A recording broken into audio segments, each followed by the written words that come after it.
Shashikant zipper.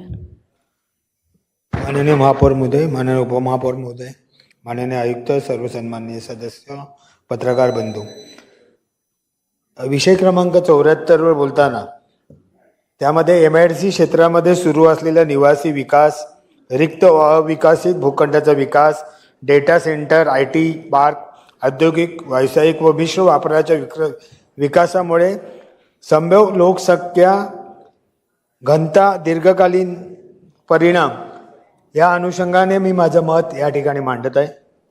MIDC क्षेत्रामध्ये आज नवी मुंबई 2 विभागात आहे. म्हणजे एक शहरी भाग जो सिडकोनी विकसित केला आहे किंवा त्या ठिकाणी असलेल्या गावांचा परिसर, आणि एका बाजूला पूर्वेकडे MIDC भागातला हे सगळे कारखाने आणि त्या कारखान्याच्या बाजूला असलेली आमची आता शिल्लक राहिलेली 3 गावं आणि त्या बाजूच्या अनेक झोपडपट्ट्या.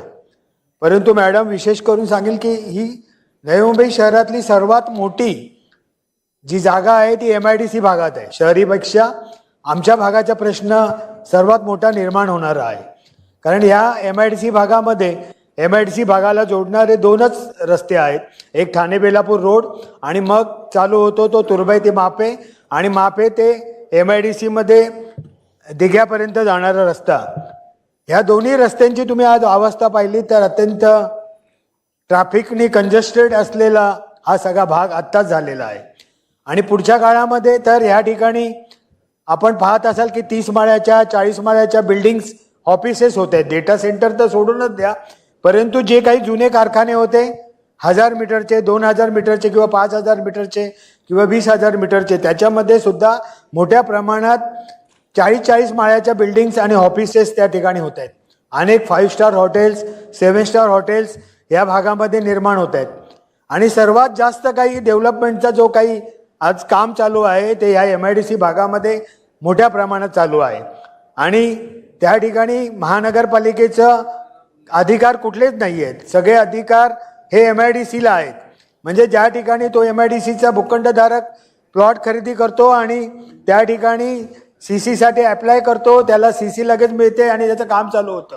आणि महानगरपालिकेला कुठल्याही दृष्टीने त्याला विचारायचं नसल्यामुळे किंवा काही परवानग्या घ्यायच्या नसल्यामुळे त्या ठिकाणी मोठ्या प्रमाणात जी काही बांधकामं चालू आहेत किंवा पुढच्या काळामध्ये त्या ठिकाणी असुविधा निर्माण होणार आहे त्याच्याकडे विशेष करून ह्या तज्ज्ञांनी लक्ष देणं, जेव्हा कमिटी तुम्ही स्थापन कराल त्यावेळेला त्यांनी लक्ष देण्यासाठी त्याचे एक्सपर्ट्स हे वेगळे आपण त्या ठिकाणी नेमले पाहिजेत. कारण त्या ठिकाणी कुठल्या प्रकारची मेट्रो होणार नाही.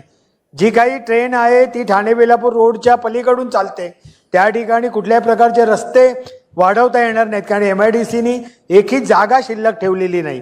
MIDC नाल्यामध्ये सुद्धा त्या ठिकाणी आता भूखंड जे काही छोटे छोटे भूखंड वाटप करत असतं आणि त्या ठिकाणी मोठ्या इमारती निर्माण होत असतात. त्याचबरोबर आता त्यांनी निवासी वापर सुद्धा MIDC भागामध्ये दिलेला आहे. आणि त्या MIDC निवासी भाग निर्माण होणार आहे, त्याच्यामध्ये लोक राहायला येणार आहेत. उद्याला ते मतदार होणार आहेत. मतदार झाल्यावरती तिथे लोकप्रतिनिधी म्हणून त्यावेळेला लोक निवडून येतील. त्यावेळेला त्या ठिकाणी त्यांच्यासाठी मैदान, गार्डन हे तर सोडाच, परंतु प्राथमिक सुविधा सुद्धा त्या ठिकाणी महानगरपालिका देऊ शकेल का? तर नाही देऊ शकणार. कारण MIDC त्या ठिकाणी कुठल्याही प्रकारचं मैदानासाठी, बगीच्यासाठी असे काही भूखंड राखीव ठेवत नाही. दुसरं म्हणजे त्या ठिकाणी जे काही विकासक आता निवासी इमारती बांधतायत, निवासी म्हणजे घरं बांधणार आहेत, तर त्यांच्यासाठी सुद्धा त्या आतमध्ये काही अशी काही सामाजिक सुविधांची व्यवस्था निर्माण करत नाहीत. जसं त्या ठिकाणी त्याच्यामुळे सुद्धा मोठा प्रश्न हा MIDC भागात निर्माण होणार आहे.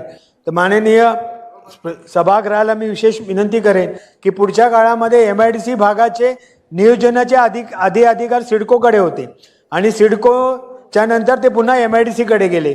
ते पुन्हा आपल्याला अधिकार मिळतील का याच्या अनुषंगाने महानगरपालिकेने प्रयत्न करणं गरजेचं आहे. आणि त्या ठिकाणी सर्वात आधी जर कुठला काही माहिती घ्यायची असेल किंवा तज्ज्ञ नेमायचे असेल किंवा काही व्यवस्था निर्माण करायची असेल तर ती MIDC भागामधल्यासाठी करणं फार गरजेचं आहे. एवढंच मी या ठिकाणी आपलं मत मांडेन.